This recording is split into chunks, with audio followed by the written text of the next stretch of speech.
Warning: the following content may contain elements that are not suitable for some audiences. Viewer discretion is advised.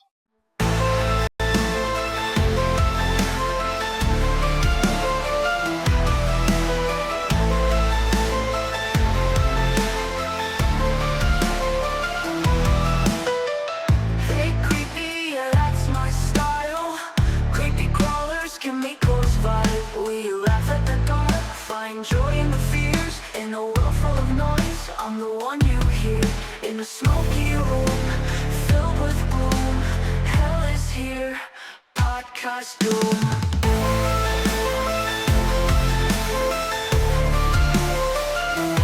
Podcast doom.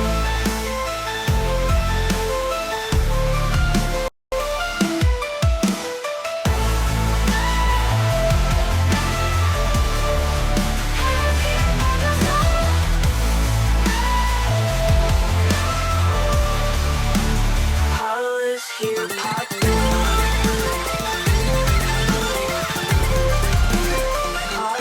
doom.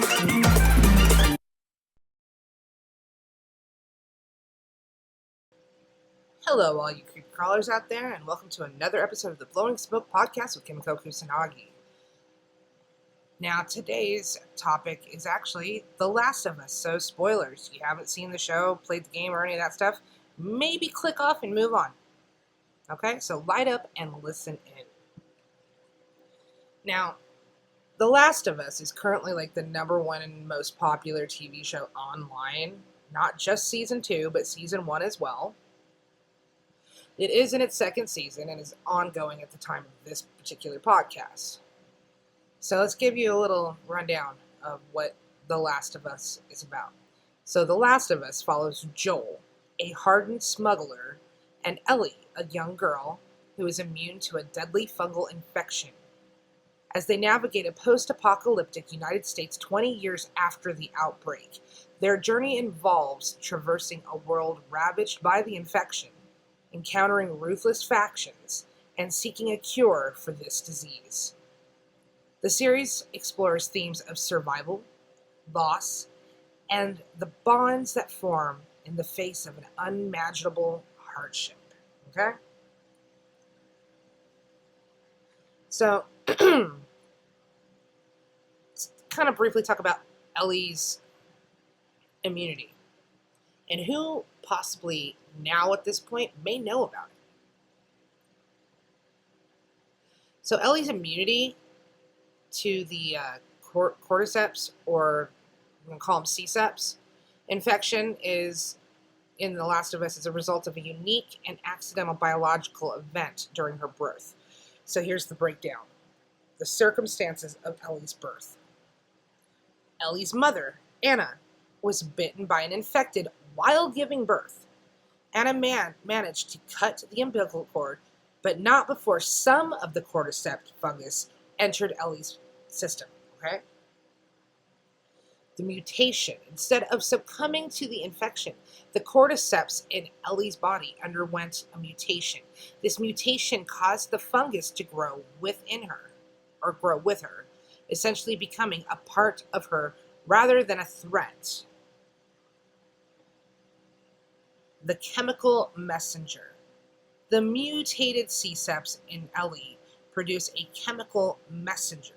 This messenger tricks any new C-sep spores or funguses that enter her body, like from a bite, into thinking that she's already infected. This prevents the new infection from taking hold and spreading, rendering her completely immune. In simpler terms, Ellie's body carries a mutated version of the C-seps that acts like a built-in defense system, preventing her from being infected by the normal C-sep fungus, okay? Now let's talk roughly about why is Ellie even angry at Joel? Because she becomes, in part 2, when you get to that point, it shows Ellie and Joel living somewhere else, and Ellie's not even living in the same house with Joel. She's like living in the garage outside. Why? Because she's angry. Okay? She's mad at Joel. So Ellie is angry at Joel because he lied to her about the Fireflies, all right? He claimed that they found many other immune individuals and that he could just take Ellie back because they couldn't make a cure. So, in reality, though, Joel saved Ellie's life by killing members of the Fireflies who intended to use her brain to create a cure, which then would have killed her. Ellie feels betrayed because Joel took her purpose, which is, obviously because she's immune, and her purpose is to create an immunity to kill off this fungus and save the world. The belief that her immunity could save humanity away from her. And then he lied about the truth. The Last of Us Part 1 is only the beginning to a long journey and story for Ellie. I hope that this show runs its course as, basically running along side by side like with the game versus how The Walking Dead lasted forever and people lost interest, and it didn't really match up with the comic series in certain places. I personally don't like the clickers and the way that the show reminds me so much of The Walking Dead, but without the awesome SFX of Greg Nicotero. Spoilers. In my opinion, as soon as Ellie found out Dina's secret, they should have turned the fuck around and went home. Dealt with the consequences that was going to be there at home for them, and then just lived their fucking lives.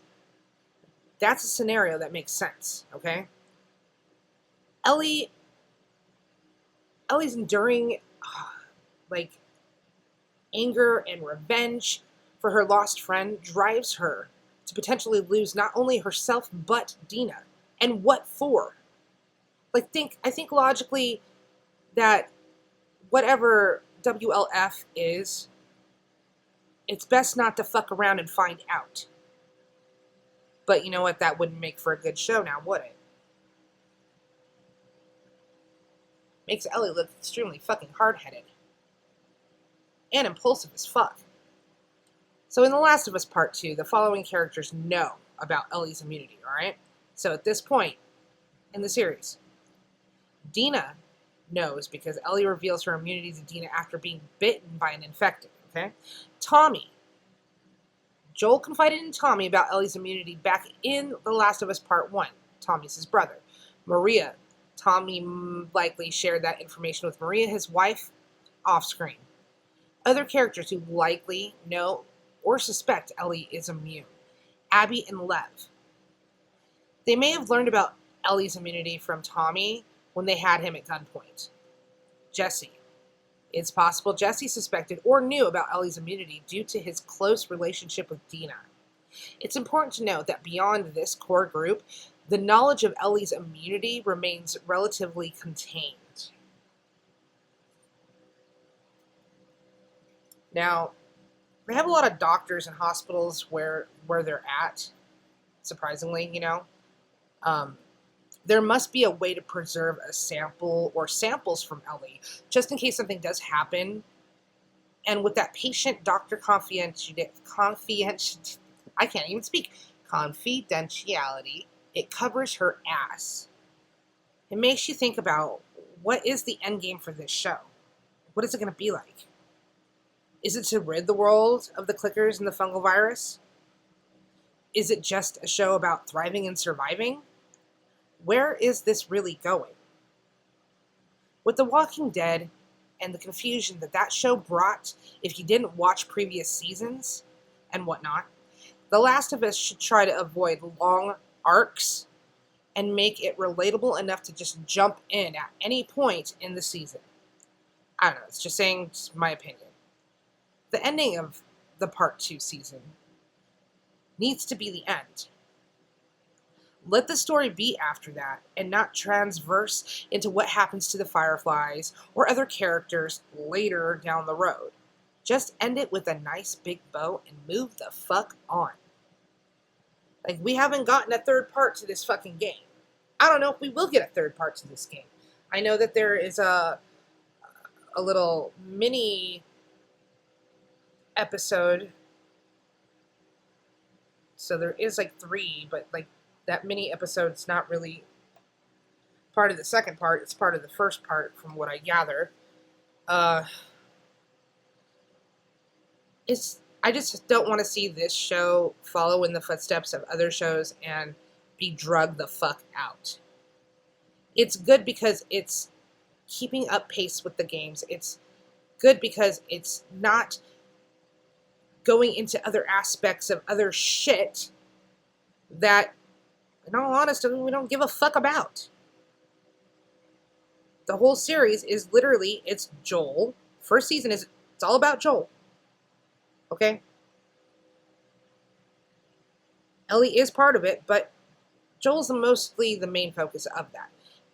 Second season here is going to be all about Ellie. I certainly hope they don't drag this next part in to where there's a third season that's still about part 2. Like, it doesn't make any sense. Why drag it the fuck out? I like the pace that it's going, and I want it to just keep at that pace. Once this part is done, there is no more arc unless they make one. If they decide, which I hope they don't, to talk about the Fireflies or what happened with them, or Fedra, or any of that other fucking shit. Or even worse, let's do a fucking prequel bullshit like the fucking Walking Dead did too. But before this happened, let's go to where it first fucking, the first outbreak happened and blah, blah, blah. Like, we don't fucking need that. It makes the show, in my personal opinion, unwatchable if you keep dragging the shit out. My final thoughts for today. Don't fuck around and find out. Also, I think, at least on a lighter note, lies always get found out. Secrets always get found out. And clickers suck ass. Alright, that's it for me. I know, another short podcast. But at least I'm putting them out. You want to continue the discussion, go ahead and drop a comment. Like, share, and subscribe, and I'll see you for the next one. You stay creepy, okay? Like Kimiko Kusanagi. Bye!